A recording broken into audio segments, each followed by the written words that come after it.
In this eighth episode of The History of Fan Anime in North America Redrafted, host William Chow explores one of the most fascinating aspects of anime collecting culture, the art book. Drawing from his extensive experience in the field, this episode combines historical insights with an engaging showcase of remarkable pieces from the medium's rich visual legacy. The universal appeal of anime art books lies in their ability to transcend language barriers. These publications serve as a testament to the visual storytelling power of anime, offering readers access to intricate artwork, detailed diagrams, sketches, and other visual elements that can be appreciated regardless of one's ability to read Japanese text. The visual nature of these works allows enthusiasts to immerse themselves fully in the artistic elements without the need for translation. During the formative years of anime fandom in North America, these art books played a pivotal role in community building. At gatherings held at venues such as Trout Lake and Douglas College club meetings, William Chow would regularly present an array of magazines and art books to fellow enthusiasts. The Macross Perfect collection, in particular, garnered significant attention for its comprehensive technical diagrams, architectural illustrations, mechanical designs, and character development sketches. Despite the language barrier, these publications fostered a deep appreciation for the artistry and technical precision inherent in anime production. William Chow explains how art books, while visually accessible, presented unique challenges for collectors during the early days of anime fandom. In his earlier episode about CDs, he touched upon the difficulties of ordering these publications, particularly for those new to collecting. The primary challenge lay in the limited preview information available to potential buyers. Advertisements typically displayed only basic details: page count, author, ISBN number, and price, rarely offering glimpses of the actual content. Collectors faced uncertainty about the ratio of illustrations to text, or whether the book focused on specific aspects of an artist's work. Even familiarity with an artist's style or series provided no guarantee of the book's actual contents. The financial investment required for these publications was substantial. The books themselves commanded premium prices, and their considerable weight resulted in significant shipping costs. The total expense of acquiring an art book could be quite steep, making each purchase both a significant investment and a calculated risk. As anime's popularity grew in North America, commercial bookstores began importing these art books for their retail shelves. This development marked a significant improvement in the collecting experience, as enthusiasts could now physically examine the books before making a purchase, much like at establishments such as Chapters, Barnes & Noble, or local bookstores. However, this accessibility came with limitations. Stores typically carried only a select inventory. Chow recalls the frustration of discovering an advertisement for an art book featuring a favorite anime series, only to find that, for collectors residing beyond major metropolitan areas, specialized retailers emerged as crucial intermediaries in the acquisition of art books.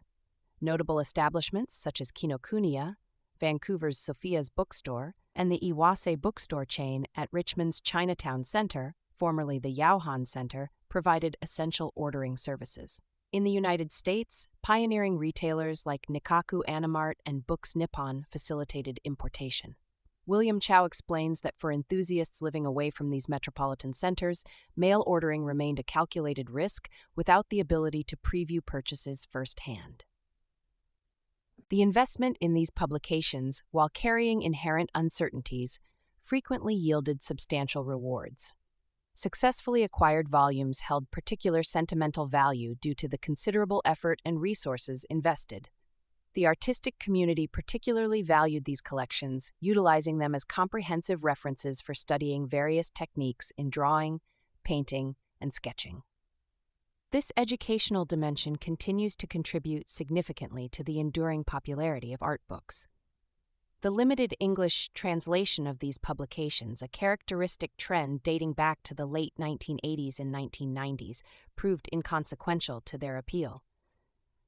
Collectors primarily sought these volumes for their visual content, particularly during an era when high-quality anime imagery remained scarce online due to technological limitations and slow internet connections.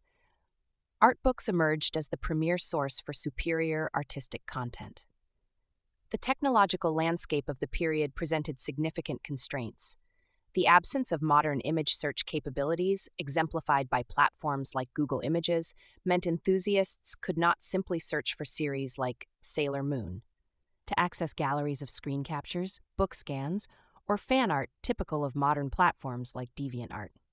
In fact, Google had yet to exist, positioning Artbooks as the primary gateway to this coveted artwork. Contemporary computer specifications imposed additional limitations. The standard VGA resolution of 640 by 480 pixels, combined with 300 dpi printing capabilities, produced images approximately 2 by 3 inches, notably smaller than standard 5 by 8 photographs. These technical constraints further enhanced the value proposition of Artbooks, which offered superior image quality and size. The manipulation of magazine artwork presented unique technical challenges. William Chow demonstrates this using a King of Fighters magazine, explaining how image modification required extensive effort using early versions of photo editing software. With Photoshop only at version 4.0, tasks like text removal proved particularly challenging without modern features such as multiple undos or layers, resulting in time-intensive editing processes. These historical factors collectively contributed to the widespread acquisition of Artbooks. The medium's popularity paralleled the growing fascination with anime's distinctive artistic style.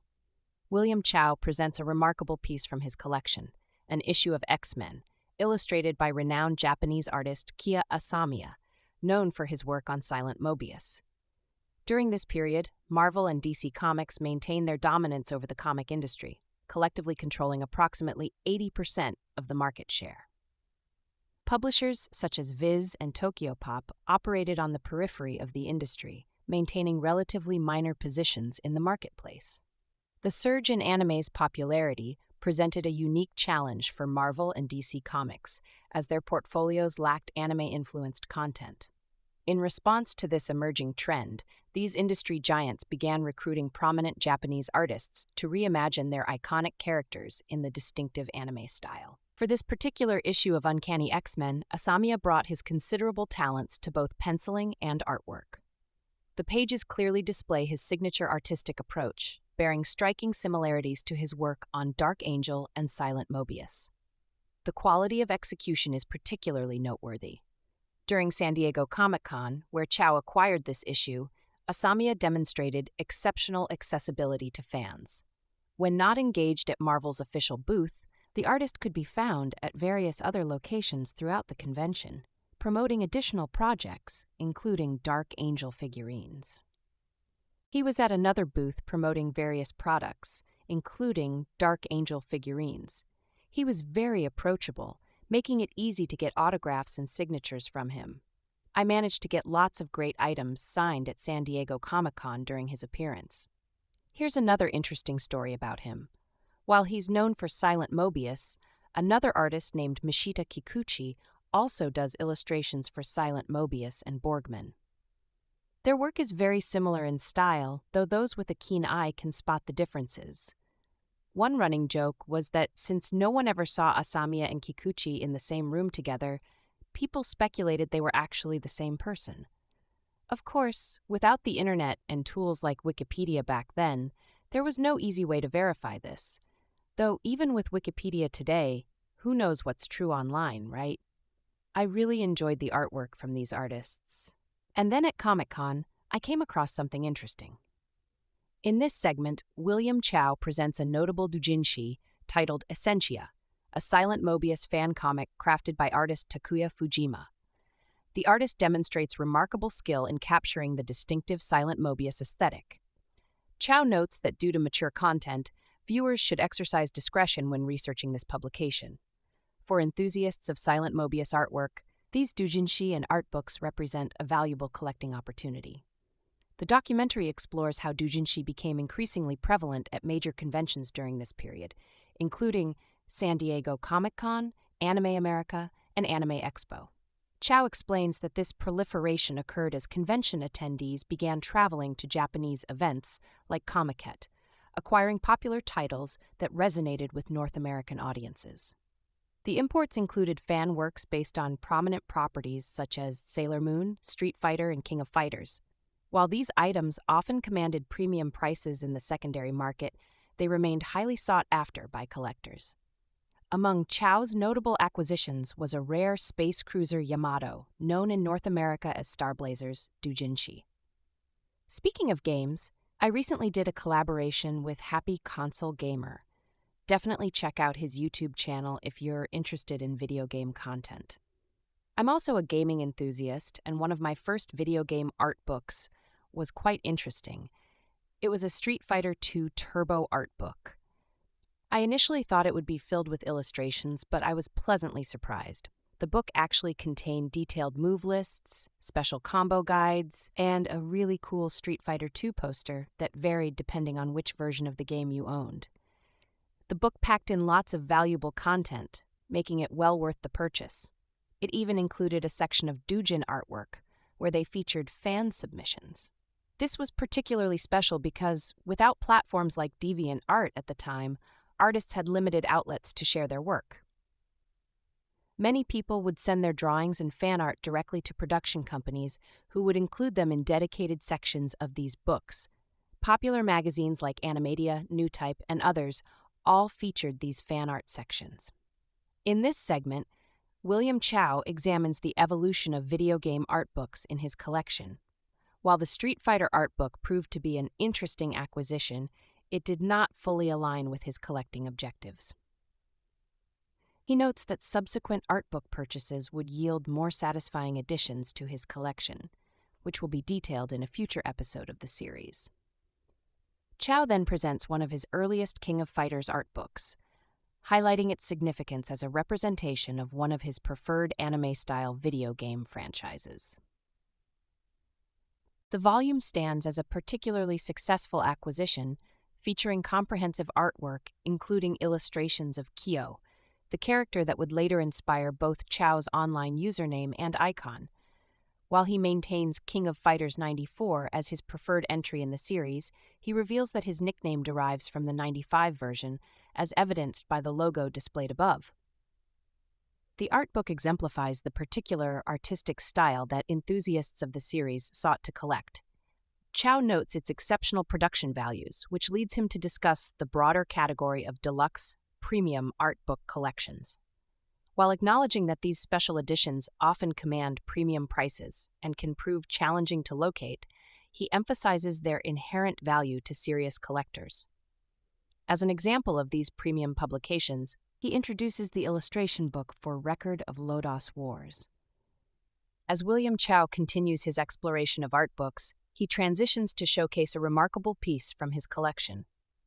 The Yutaka Izubuchi Illustrations collection for Record of Lodoss Wars represents a masterpiece of artistic achievement. This comprehensive volume features an extensive array of sketches, paintings, and pastel drawings that showcase the artist's exceptional talent. Chow draws particular attention to a striking illustration from the CD cover, noting its significance in the context of fantasy animation.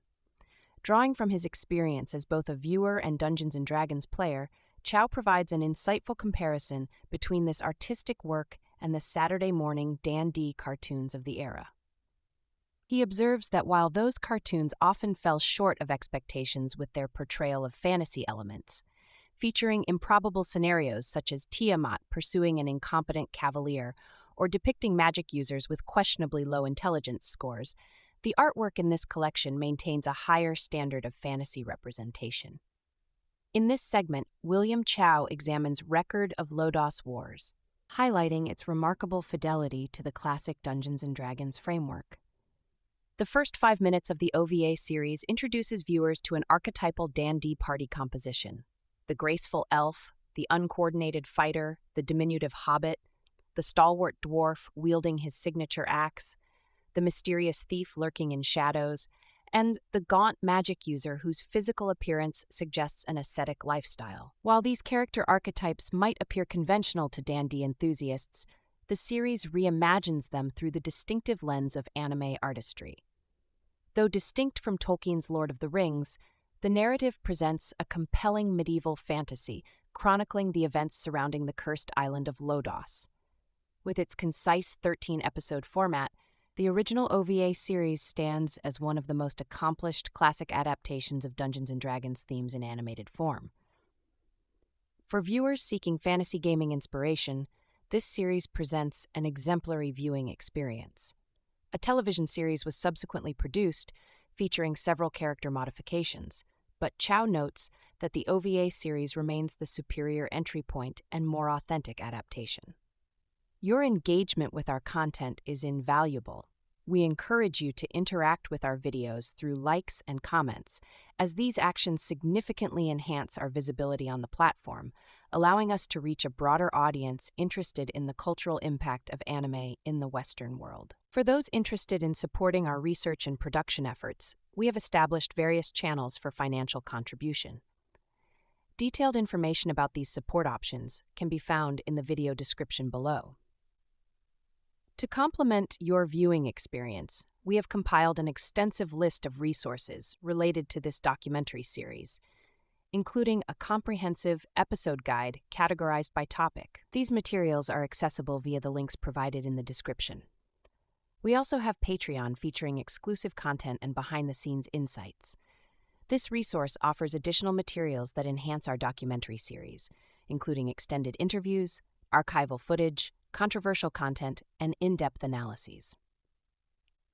Furthermore, we regularly update our blog with supplementary information, addressing frequently asked questions, sharing historical anecdotes, and showcasing visual artifacts and personal stories on the website via the links provided below.